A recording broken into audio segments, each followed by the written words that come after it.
Well, good morning, everyone, and happy Memorial Day. It's a brand new start to the week, and it's going to be a warm start to the day, but I hope you guys had a great weekend. You might still be on a long weekend if you're having your Memorial Day off, but a couple things that happened over the weekend and get you all caught up for your headlines, kind of starting the week and recapping the weekend.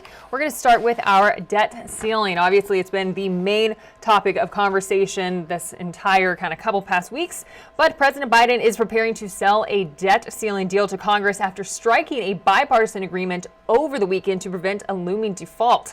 CBS's Ian Lee explains just what that deal is. We've got good news. President Biden praised the tentative deal struck late Saturday night to avoid a catastrophic government default. That agreement now goes to the United States House and to the Senate. I strongly urge both chambers to pass that agreement.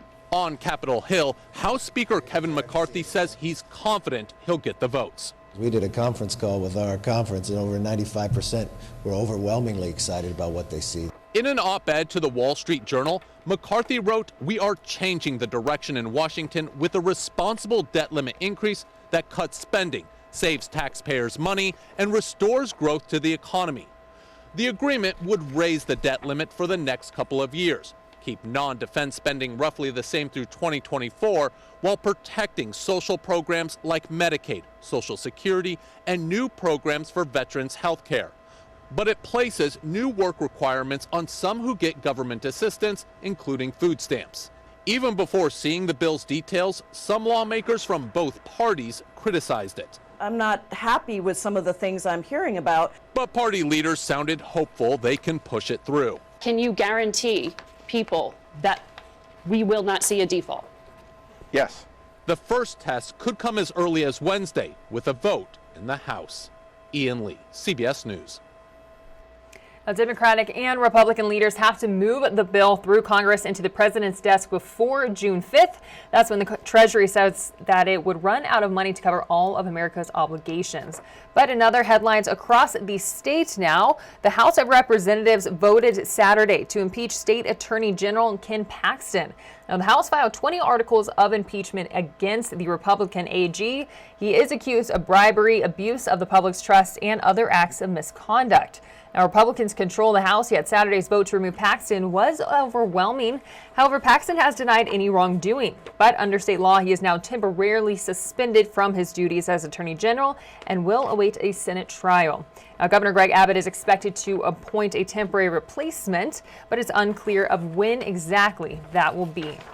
But now going to our local headlines, where Midland ISD, the school district's chief of police, Arthur Barclay, has resigned effective immediately. Now, Barclay has been with the district for over 4 years. However, the district says it is in its best interest to reevaluate the leadership of the MISD Police Department. Now, the district said in a statement that a culmination of events led to the decision, and they are looking to find his replacement. Now, to read the full statement, you can go to cbs7.com. Meanwhile, in a scam alert we have for you now, Odessa police is warning local businesses about an uptick in merchant scams. So what exactly is a merchant scam? Well, CBS 7's Jair Brooks Davis explains how it works and how to prevent it from happening to you. The city of Odessa has seen an influx in reports of merchant scams with local businesses. For OPD, it's been a trending issue. But how does merchant scamming exactly take place? They're scamming their victims simply by using stolen credit card information, and then they're calling the person, they're making orders, and then they're getting that information. The suspects are obtaining the items or whatever it is that they bought, and then they'll sell it online elsewhere. One business affected was Paul Evans Carpets. After a staff member took a payment over the phone with a credit card, someone from Indianapolis alerted the store about his credit card being hacked, prompting the store to get in touch with local authorities. So we contacted the police department. They sent 2 detectives right over. We kind of showed them the story and all the documentation. And within a couple hours, they were calling us saying, hey, we think we've located your product, which was 100 boxes of flooring, about $6,000 worth. According to Jeff Russell, one of the perpetrators has been arrested. But Russell has a warning to those looking at online or over-the-phone purchases. Be very careful that you don't take credit card numbers over the phone. Make sure you know who you're dealing with. and and make sure that the person whose credit card it is, they're the ones that come in, sign for the transaction, pick up the product, whatever it is, whatever you're selling, but make sure you know who you're dealing with.